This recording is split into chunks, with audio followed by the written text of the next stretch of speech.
इन इमरान खान का ट्वीट पढ़ ले, दर्जा हरारत कम तो नहीं हो सकता। वो आसिम लॉ से शुरू होती है, आसिम लॉ पे खत्म होती है। सोहेल अफरीदी ये चाहते हैं कि उनकी इमरान खान से मुलाकात की शर्त रखी जाए हुकूमत से किसी भी किस्म के मुज़ाकरात के लिए, और कहा जाए कि पहले मुज़ाकरात कराएं फिर बात होगी। स्पीकर ने इस तमाम सियासी जमातों को बुलाया है। वो ये चाहेंगे कि ईवान के माहौल कैसे चलाना है ये तय हो जाए।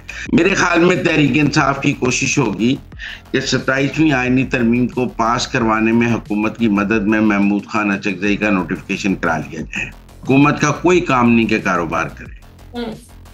हुकूमत का काम है कारोबार को रेगुलेट करे। हुकूमत एक रेगुलेटर है, कानून बनाए, पॉलिसियां बनाए, कारोबार के मौके पैदा करे, लेकिन हुकूमत को खुद कारोबार नहीं। दुनिया भर में ये बात तय हो गई है कि हुकूमत को कारोबार नहीं करना चाहिए। अलीमा खान वर्सेस बुशरा बीबी है। बुशरा बीबी की नुमाइंदा मिशाल यूसुफजई अलीमा खान के नुमाइंदा सलमान अकरम राजा की ऐसी तैसी फेरती हैं। उस पर अलीमा खान ग्रुप के सोशल मीडिया हेड आदिल राजा को बहुत तकलीफ होती है। वो फवाद चौधरी ने हामिद खान ग्रुप की मुखालफत में एहसन बून ग्रुप की हिमायत की है और फवाद चौधरी का ग्रुप जीता है। वो अपने ग्रुप को मुबारकबाद देने गए हैं। अस्सलाम वालेकुम। मुज़म्मिल सोहवर्दी ऑफिशियल यूट्यूब चैनल के साथ मैं हूं आपकी मेजबान इकरार रियाज। हमारे साथ मौजूद है मुज़म्मिल सोहवर्दी। अस्सलाम वालेकुम, क्या हाल है आपका?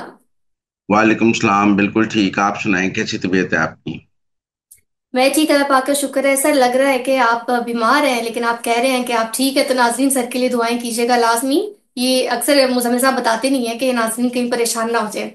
तो मुज़म्मिल साहब ब्लॉग का आगाज करेंगे। सबसे पहले खान साहब के बारे में बात करेंगे। खान साहब एक जानिब तो कहते हैं कि ना हुकूमत से मुज़ाकरात होंगे ना ही स्टैब्लिशमेंट से, लेकिन अगले लम्हे उनकी जानिब से मुज़ाकरात के हवाले से कहा जाता है कि फैसला हमारे तहरीक तहफ़्फ़ुज़ यानी पाकिस्तान के इत्तेहादी यानी महमूद खान अचकजई और अलामा राजा नासिर अब्बास करेंगे। तो ये क्या स्ट्रेटेजी है? ठीक है, वो तहरीक इंसाफ के प्लेटफॉर्म से मुज़ाकरात नहीं करना चाहते।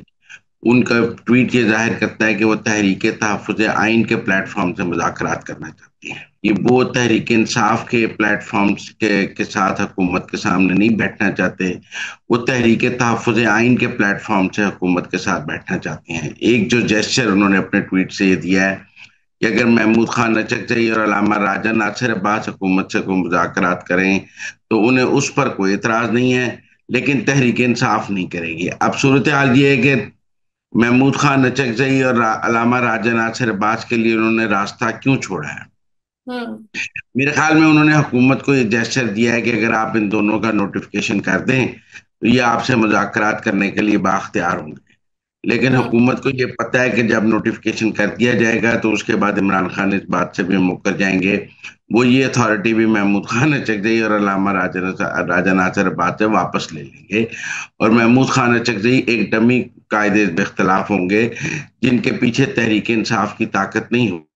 तहरीक इंसाफ जब चाहेगी वो ताकत पीछे से छीन लेगी, और महमूद खान अचकजई का मैंडेट सिर्फ जो है वो एस्टेब्लिशमेंट से और हुकूमत से मुज़ाहमत का होगा। इसलिए मेरे ख्याल में जो उन्होंने आज अपने ट्वीट में ये एक इशारा देने की कोशिश की है कि तहरीक तहफ़्फ़ुज़ आइन के जरिए बात हो सकती है, मुझे लगता है हुकूमत इसको समझती है कि इसका भी कोई ख़ास फ़ायदा नहीं होगा, और इसके जरिए महमूद खान अचकजई के पास ये इख्तियार नहीं है कि वो कह सके कि 27वीं तरमीम की हिमायत की जा सकती है, या वो पार्लियामेंट में कोई रूल्स तय कर सकते हैं। पीटीआई की वही पॉलिसी होगी जो अडियाला से आएगी, वो महमूद खान अचकजई की पॉलिसी तो नहीं चल सकती। इसलिए मुझे नहीं लगता कि इस ट्वीट के जरिए जो इमरान खान इशारा दे रहे हैं हुकूमत उनको मान लेगी। हम्म। तो मुजम्मिल साहब, स्पीकर ने तमाम पार्टियों को मुज़ाकरात के लिए बुला लिया है, तो क्या ये गानगत नजर आए कि ऑब्वियस सी बात है कि 27वीं यानी तरमीम को डिस्कस किया जाएगा। फिर उसके बाद एक अहम मुलाकात हुई है फैसल वावड़ा और मौलाना के दरमियान। फिर उसके बाद हमने देखा कि फैसल वावड़ा की जानिब से मुलाकात के बाद मीडिया से गुफ्तगू भी की गई। और last but not the least, opposition तो कहती है कि हम इसको मंजूर नहीं होने देंगे। ऑपोजिशन इत्तेहाद के पास क्या ऑप्शंस मौजूद है? कोई ऑप्शन नहीं है तहरीक इंसाफ के पास। अब तो मौलाना फजलुर रहमान के पास भी कोई ऑप्शन नहीं है। मौलाना फजलुर रहमान के वोटों की उस तरह जरूरत नहीं है जैसे पहले जरूरत थी, लेकिन हुकूमत की ख्वाहिश है कि मौलाना को ऑन बोर्ड रखा जाए और मौलाना को नाराज ना किया जाए। और ये ना हो कि जी 26वीं तरमीम की दफा तो मौलाना की बहुत मिन्नतें की गई थी, तो 27वीं तरमीम की दफा मौलाना से बात ही नहीं की गई। लिहाजा मौलाना के पास वफूद भेजे जाएंगे, उन्हें कायल किया जाएगा। और मुझे ऐसे भी लगता है कि मौलाना फजल रहमान दरमियानी रास्ता निकालेंगे। वो तरमीम की कुछ शिकों की हिमायत कर देंगे और कुछ शिकों की मुखालफत कर देंगे। ये एक एक शिक की अलग अलग मंजूरी होगी पार्लियामान से। तो कुछ शिकों पे मौलाना हक में वोट डालेंगे, कुछ शिकों पे मौलाना खिलाफ वोट डाल देंगे। इस तरह मौलाना की जो है वो दो हुकूमत ये कहेगी कि मौलाना ने तरमीम के हक में वोट डाला, मौलाना कहेंगे मैंने खिलाफ वोट डाला। मुझे हम्म। ये लगता है कि एक बैलेंस से चलेंगे। मौलाना तरमीम के कुछ शिकों के हक में वोट डालेंगे, कुछ शिकों के खिलाफ वोट डालेंगे, लेकिन मौलाना ऑन बोर्ड होंगे।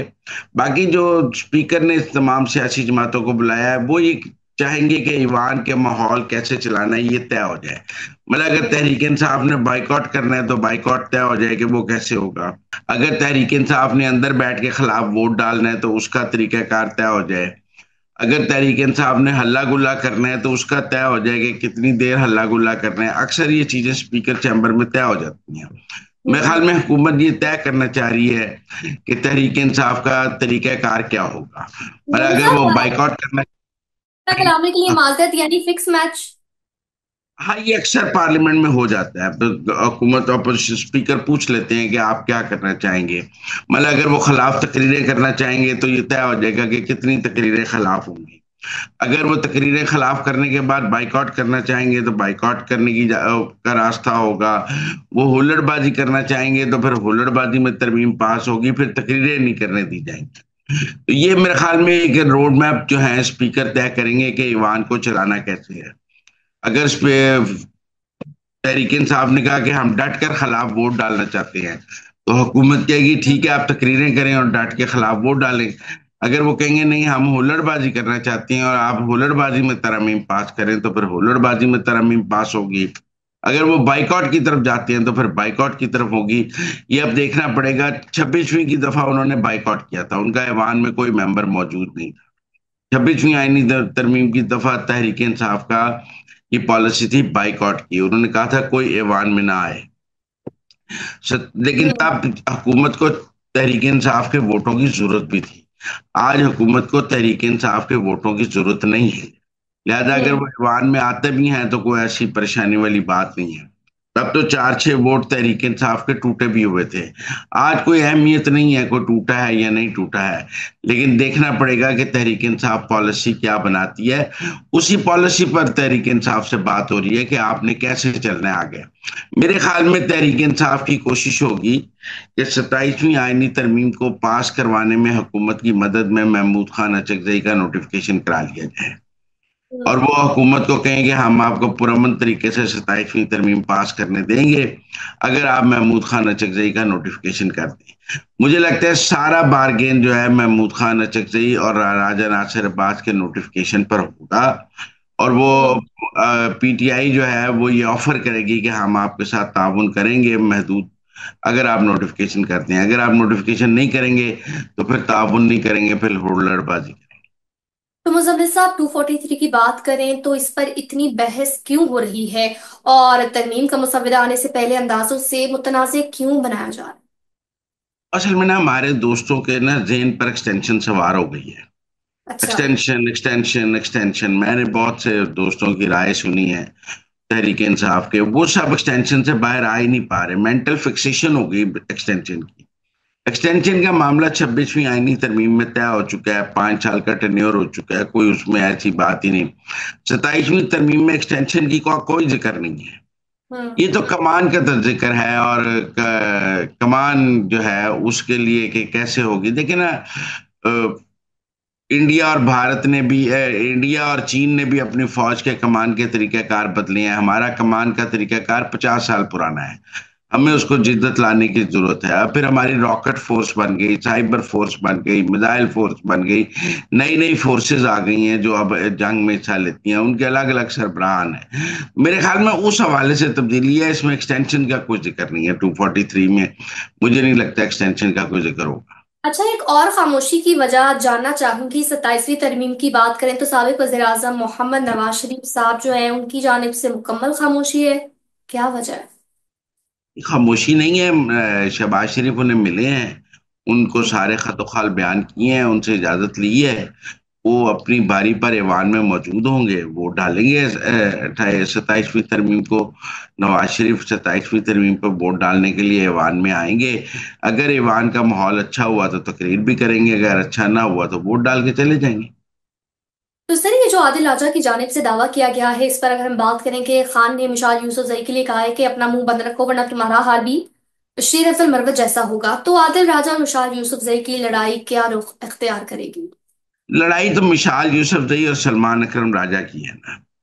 सर, ये लड़ाई तो अगला सवाल करना था। एक और चीज चले फिर अभी पूछ लेती हूँ आपसे कि सलमान अकरम राजा को तो उन्होंने इख्तियारात सौंप दिए हैं, फिर दूसरी जानिब अगर मिसाल यूसुफजई की सरजनिश है ये, तो फिर अलीमा खान वर्सेस बुशरा बीबी ग्रुप हो गया। किसकी जीत किसकी हार?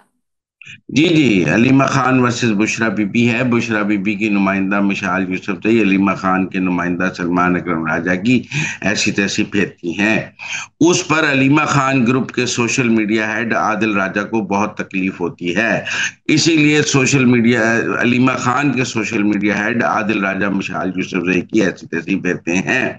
उसके जवाब में बुशरा बीबी अभी कोई बाकायदा सोशल मीडिया नहीं चला रही हैं, उन्होंने कोई सेल नहीं बनाया हुआ, उनके लिए ये काम मिसाल यूसुफजई करती हैं।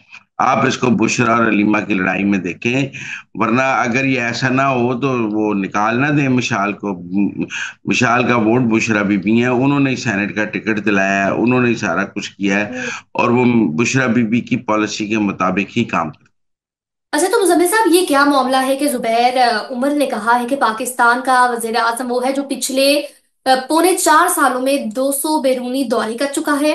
बैरूनी दौरों में 200 से ज्यादा एमओयूज पर दस्तखत किए हैं, लेकिन पाकिस्तान में तो 1 रुपया भी नहीं आया। कहा गया था कि 25 से 30 अरब डॉलर जो है वो पाकिस्तान आएंगे। क्या मैशत की हालत पीटीआई के दौर से भी ज्यादा खराब है? जुबैर साहब को लगती है। आप बेफिक्र रहें। आपको जुबैर क्या साहब, लगता नहीं, मैं नहीं कहता, दुनिया के आलमी इदारे कह रहे हैं कि पाकिस्तान की मईशत का मुस्बत चेहरा सामने आ रहा है, हमारी इकॉनमी जो है वो एक पॉजिटिव इमेज के साथ है।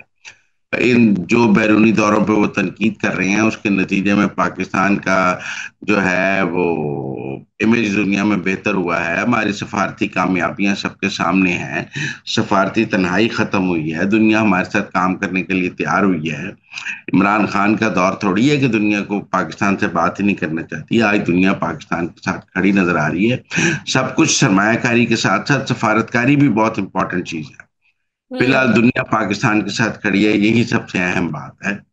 इसको इसमें ऐसी कोई, मेरे ख्याल में जुबैर साहब चूंकि तहरीक इंसाफ की देखते हैं इसलिए। और अगर यहाँ पर ये बात ऐड की जाए कि कुछ ही अरसे में पाकिस्तान एक गेम चेंजर साबित हुआ है इस खत्ते में, तो ये गलत नहीं होगा। तो मुजम्मिल साहब, जरा ये तो बताइएगा कि सीएम के पी पार्लियामेंट में गए तो क्या हुआ, अंदरूनी कहानी क्या है? देखिए, मेरे ख्याल में सीएम के पी सोहेल अफरीदी पार्लिमानी पार्टी के इजलास में गए हैं, पीटीआई के। पीटीआई हम्म। की पार्लिमानी पार्टी का इजलास हो रहा था। इससे पहले जब गंडापुर वजीर आला थे ना, तो वो भी पीटीआई की पार्लिमानी पार्टी के इजलासों में शिरकत करते थे, कौमी असेंबली में। और चूंकि वजीर आला केपी इस वक्त बहुत अहम है पीटीआई में, इसलिए वो पार्लिमानी पार्टियों के इजलासों में शिरकत करता है। सोहेल अफरीदी ये चाहते हैं कि उनकी इमरान खान से मुलाकात की शर्त रखी जाए, हुकूमत से किसी भी किस्म के मुज़ाकरात के लिए, और कहा जाए कि पहले मुज़ाकरात कराएं फिर बात होगी। वो ये भी हम्म। चाहते हैं कि पीटीआई की जो कौमी असम्बली की पार्लिमानी कमेटी है, वो कौमी असम्बली में इमरान खान से मुलाकातों पर करारदाद पेश करे, चाहे वो मुस्तरद ही हो जाए। वो मुलाकात को इशू बनवाना चाहती हैं और मुलाकात के ऊपर सारा बारगेन करना चाहते हैं। महमूद खान अचकजई जो है वो अपने नोटिफिकेशन पे बारगेन कराना चाहते हैं, सोहेल अफरीदी अपनी मुलाकात पे बारगेन कराना चाहते हैं। लेकिन ये अब देखने की बात है कि क्या चीज इसमें से आगे चलती है। मुझे नहीं लगता मुलाकात के हवाले से पॉलिसी पिछली, लेकिन आप 26वीं तरमीम पे आपको याद है पीटीआई के वफद की मुलाकात इतवार को सुबह जेल खुला के भी करा दी गई थी। लेकिन हम्म। उस वक्त वो मौलाना के वोटों की जरूरत थी तो कराई गई थी, वो मौलाना के लिए कराई गई थी। आज मौलाना के वोटों की इतनी अहमियत नहीं है कि मुलाकात करा दी जाए, तो लिहाजा अब 26वीं तरमीम वाले डंडे 27वीं तरमीम में नहीं चलेंगे। तो मुजम्मिल साहब, सीएम के पी की बात करें तो उनकी जानिब से जो वादे वईद किए गए थे, जो पहला खिताब किया गया था, जितना गरजे बरसे थे, वो अपनी हार क्यों नहीं तस्लीम कर सकते? खान साहब से मुलाकात तो नहीं होती, और अगर देखा जाए तो कल भी लिस्ट में उनका नाम है। देखिए, मेरे ख्याल में अभी तक वो कोई ऐसी तब्दीली नहीं ला सके जो हम कहेंगे जी गंडापुर से वो बहुत चेंज ले आए। अभी तक कोई ऐसा वो नहीं तब्दीली ला सके कि कहा जाए कि जी बड़ी तब्दीली आ गई सोहेल अफरीदी के आने से। मामलात रूटीन के मुताबिक ही चल रही हैं, एस्टेब्लिशमेंट के मामलात भी रूटीन के मुताबिक चल रहे हैं, गवर्नमेंट के मामलात भी रूटीन के मुताबिक चल रही हैं। मैं नहीं समझता सोहेल अफरीदी के इतने दिनों में एस्टेब्लिशमेंट के लिए कोई मसाइल पैदा हुए हैं। हम्म। एक लफ्जी गोलाबारी दोनों तरफ से जरूर हमें नजर आती है, लेकिन ग्राउंड पर कोई मसाइल नहीं है। एस्टेब्लिशमेंट अपना काम बड़ी आसानी से कर रही है और सोहेल अफरीदी उनके काम में कोई रुकावट पैदा नहीं कर रही। तो मतलब सब फवाद चौधरी, फैसल चौधरी, मौलवी महमूद और इमरान इस्माइल की बात करें तो वो सुप्रीम कोर्ट पहुंचे। नौ मुंतखब सदर सुप्रीम कोर्ट बार एसोसिएशन को उनकी जानिब से मुबारकबाद दी गई। कहा गया कि बहुत से पीटीआई के ओहदेदार ऐसे हैं जो कि टेम्परेचर को कम करने के हक में हैं और उम्मीद की जा रही है कि आने वाले दिनों में टेम्परेचर कम होगा। तो आपको क्या लगता नहीं, है? इमरान खान का ट्वीट पढ़ ले, दर्जा हरारत कम तो नहीं हो सकता। वो आसिम लॉ से शुरू होती है, आसिम लॉ पे खत्म होती है। जब तक उनके ये ट्वीट्स में किसको आसिम लॉ, बेवकूफ बना रहे हैं इस तरह तो के ये बयान? फवाद चौधरी वगैरह को समझना चाहिए कि जब तक वो इमरान खान को नहीं मनाएंगे कि दर्जा हरारत कम करते हैं, दूसरी तरफ से कौन मानेगा कि दर्जा हरारत कम किया जाए।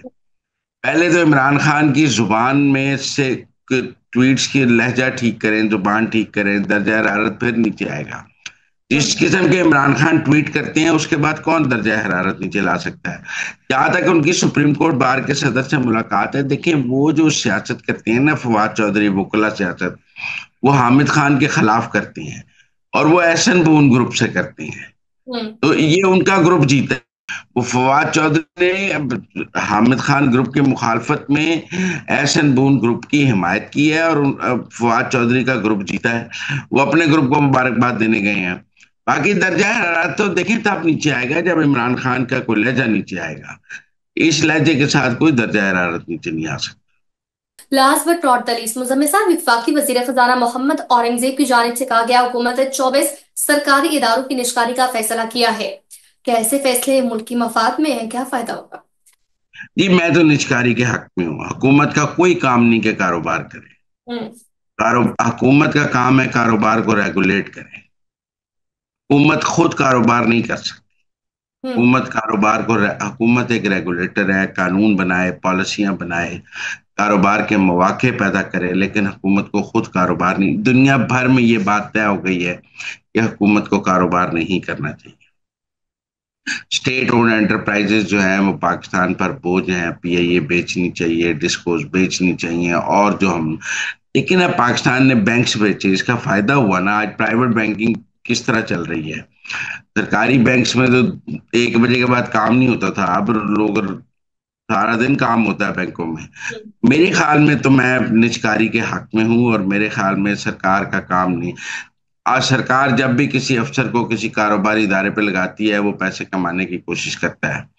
लोग अपने कारोबार से खुद जो है को लूटते नहीं है, लेकिन सरकार के कारोबार को लूटने की बात है। इसलिए मैं टेक्निकली निष्कारी के हक में हूँ। निष्कारी एक मुश्किल काम है, बाहर मिलता नहीं, फिर नैब का भी खौफ है। लेकिन ये बहुत अच्छा होगा अगर हुकूमत निष्कारी कर ले। आजकल भी आप देखें पीआईए के वो इंजीनियर्स ने हड़ताल की हुई है। कोई प्राइवेट एयरलाइन का इंजीनियर हड़ताल करने के बारे में सोच सकता है? वो नहीं। वहाँ इस तरह परवाजें कैंसिल हो सकती हैं। सरकारी मुलाजिम है, वो कहते हैं हड़ताल भी करेंगे तो हमें कौन फारग कर सकता है। प्राइवेट एयरलाइन में ऐसे हो सकता है। लिहाजा मेरे नजदीक ये कोई अच्छी बात नहीं है। मैं प्राइवेटाइजेशन के हक। ठीक हो गया। तो नाज़रीन, अब तक के लिए इतना ही। आप देखते रहिए मुजम्मिल सोवैदी ऑफिशियल यूट्यूब चैनल। और हाँ, चैनल को लाइक शेयर सब्सक्राइब जरूर कीजिएगा, फीडबैक से भी आगाह कीजिएगा।